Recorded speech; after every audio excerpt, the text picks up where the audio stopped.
myself Atulya, third year BSc. I explain about the digestive system working model. The digestive system is the largest organ system in the human body. It is consists of alimentary canal and accessory organs. The alimentary canal include mouth, pharynx, esophagus, stomach, small intestine, large intestine, rectum and anus.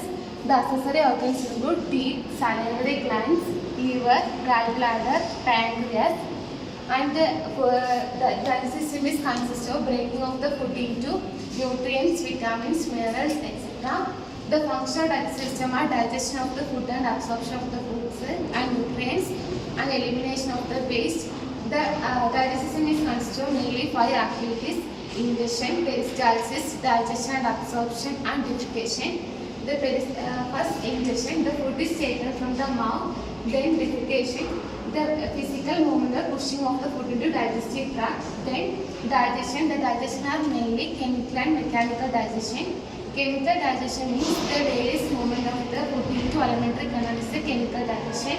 Next, mechanical digestion is series of catabolic reaction by food into larger molecules to smaller molecules is the mechanical digestion.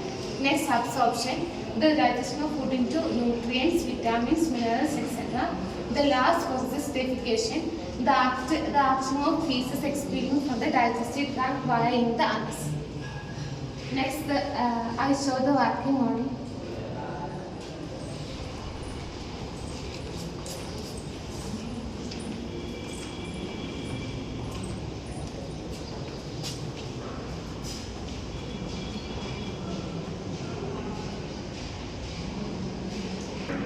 The first food is taken from the mouth. Next, food is taken pharynx, esophagus, stomach.